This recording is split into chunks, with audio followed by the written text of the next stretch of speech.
قیامت ورځ ډېره خطرناکه ورځ. روایت کې راځي نبي علیه الصلاة والسلام فرمایي ان الشمس تدنو یوم القیامة حتی یبلغ العقل.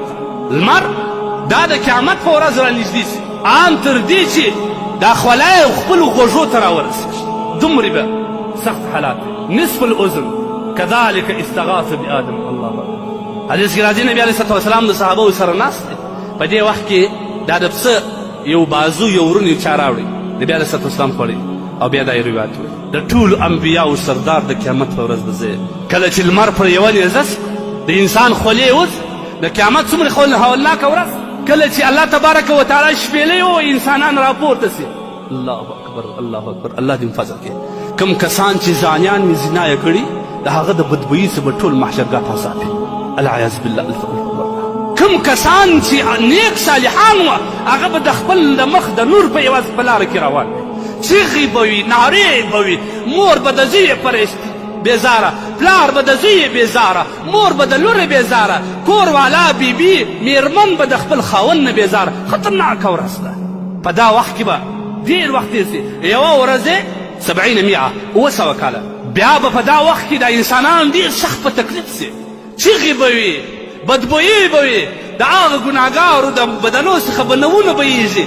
څوک به څنګه یي، څوک به څنګه یي، په کوم حالات کې به ولاړې. بیا به دا خلک راسي حضرت آدم علیه الصلاة والسلام ته به وایي ته خو زموږ د بشر پلار وې، تا ته خو الله تبارک وتعالی دومره قدر کړی و چې فرشتې تا ته په سجده کړې، ته دومره قدرمن وې.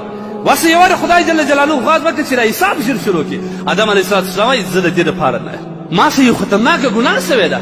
الله دومره غضب لري، دومره په غضب باندې دي چې تر اوسه پورې د الله دومره قهر غضب موږ نه دی لیدلی. زه نسم ورکړلی دی نه الله ما ونیسي. ورسې ابراهیم خلیل الله ته نوح ته ورسې نوح علیه الصلاة والسلام. بیا به دی نوح علیه الصلاة والسلام زاری به کې ای د نبي الله، ای د خدای نبي، ورسه الله تبارک وتعالی ته یو شفاعت وکړه. دا شفاعت د دې نه دی چې موږ جنت ته داخل کړه، دا شفاعت د دې چې خالي حساب شروع کړه که جهنم ته ځو که جنت ته. بیا به هغه وایي نه زما د داسې یو کار سوی دی، الله تبارک وتعالی ډېر په قهر دی، زه نسم کولی. ورسه ابراهیم خلیل الله ته ورسه که نه. ابراهیم خلیل الله ته هغه د الله دوست دی، خلیل الله دوست دی. ابراهیم علیه الصلاة والسلام ته به راسي ای د خدای نبي، ای زموږ نبي، د خدای دپاره الله تبارک وتعالی ته ورپېښ شي چې را حساب ژر شروع کړي. دا څه حال دی؟ الله اکبر. خطرناکه ورځ ده. هغه به وایي زه نسم کولی. ورسه موسی کلیم الله ته ورسه.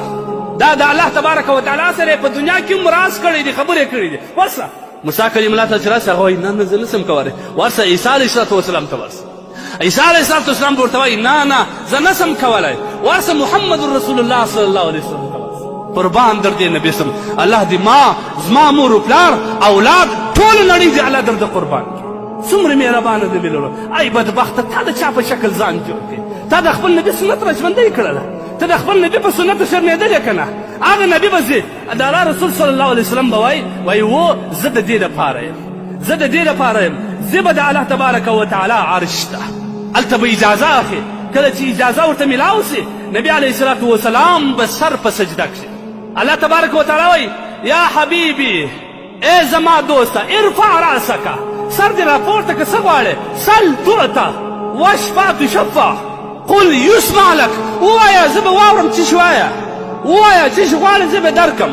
د الله رسول څه وایي؟ په دا وخت کې نبي علیه الصلاة والسلام به سر راپورته کړي امتي امتي نارې به شروع کړي. ای الله زما امت زما امت، ای الله زما امت زما امت. الله وایي ای زما محبوبه، ای زما پیاره، ای زما محبوبه، ورسه ستا په امت کې که په دنیا کې د چا سره د یوې وربشې قدر ایمان و بویه زه جنت ته ما بخښلې. بیا به نبي علیه الصلاة والسلام لاړ بیا به د هغې خوا بیا راسي، بیا به سر په سجده کښېږدي، بیا به داسې حمد ادا کړي چې الله تبارک وتعالی حمد تر اوسه چا نه ادا کړي. داسې حمد به ادا کړي. بیا به الله تبارک وتعالی وایي یا حبیبي ارفع راسکه، سر راپورته که، سل تعطه، ووایه پورته که سر چې غواړې. د الله رسول وایي امتي امتي، زما امت زما امت زما امت زما امت. د الله تبارک وتعالی بیا وایي ورسه زه ستا په امت کې که د چا سره د یوه اجدن د اندازه مطابق ایمان و بویه زه جنت ته کش کړه. بیا به د رسول الله صلی الله علیه وسلم ولاړ سي، درېیم ځل به بیا راسي، بیا به وایي امتي امتي امتي امتي. بیا به د الله رسول الله تبارک وتعالی ورته ای زما محبوبه سر پورته که چې غواړې، هر شي چې غواړې زه به درکړم. دی به بیا وایي امتي امتي، زما امت زما امت زما امت. بیا به الله څه وایي؟ وایي واسه که د اجدن د نیوی مطابق ایمان د چا سره هغه هم جنت ته بوځي. الله اکبر. ای بدبخت امته، ای بے وفا امته، ای بے وفا امته، کوم جواب د خدای ته ورکوئ؟ ای ځوانانو کوم جواب الله ته ورکوئ؟ ته د خدای نه شرمېږئ؟ تاسو داسې نبي لرئ، تاسو داسې رسول لرئ چې هغه بار بار الله ته سر په سجده ایږدي، هغه نارې وایي، هغه ته الله ورته وایي ارفع راسک، دی د امتي امتي نارې وایي.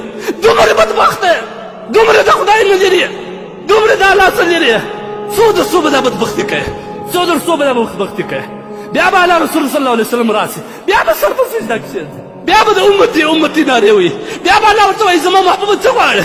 بیا به اخر کې الله تبارک وتعالی ورته وایي فبعزتي وجلالي، زما دې په خپل عزت قسم وي، زما دې په خپل عصبت قسم وي، زما دې په خپله کبریایي قسم وي، هغه کس چې په دنیا کې یو وارې کلمه ویلي زه به هغه جنت ته داخلوم. ای بدبخته، ای بدبخته، خپل د نبي سره دې کومه مینه کړې ده، ستا نبي دومره غم اخیستی دی. بیا به الله تبارک وتعالی شفاعت عظما ده ته ورکړي، بیا به په حوض کوثر باندې ولاړې، پر دغه نهر باندې به ولاړې، بیا به د امت انتظار کوي، هر یوه ته به داسې یو ګیلاس اوبه ورکوي، داسې جام به ورکوي چې هېڅکله به بیا د امت تنده پیدا نه کړي، داسې جام. بیا به ته وپېښېږې، ای ځوانه ته به وپېښېږې، بیا به ته کوم سترګو نبي ته ولاړې چې زما شفاعت وکړه. د خدای دپاره امته د خپل نبي په نقش قدم روان سي، د روژې مبارکه میاشت ده، الله ته توبه وباسي، خدای ته نږدې سي، الله تبارک وتعالی ته توبه وباسي. عسى ان يبعثك ربك مقاما محمودا، د نبي علیه الصلاة والسلام سره دا وعده سوې ده، تا به الله محمود او محمود مقام ته رسوي چې هغه دغه شفاعت عظما دي که نه، هغه شفاعت عظما دي، اول د وارې شفاعت به نبي. بیا به الله تبارک وتعالی ته وایي یا الله اوس نه د خلکو څه حساب شروع کړي انسانانو سره، د الله تبارک وتعالی ورته وایي چا سې شروع کړم، څوک دی؟ ټول به ځان شاته وي. الله رسول صلی الله علیه وسلم به ابوبکر صدیق د لاس ونیسي، د داسې شروع کړه. الله تبارک وتعالی چې کله ابوبکر صدیق ته وګوري غصه یې تندس سي، قهر یې سوړ سي، وایي د دغه د وجې څخه خو ما په دنیا کې دته د جنت فیصله کړې او ما د مغفرت فیصله کړې، زه ما دی بخښلې. بیا به د حساب کتاب سلسله شروع کړه. د خدای لپاره امته د روژې میاشت ده، الله ته نږدې سي، د خپلو ګناهونو معافي وغواړئ، بس که د څومره د څو وخته برابر شیطان په نقش قدم روان دی، تر څه وخته برابر روان دی، اخر یو حد لري که نه.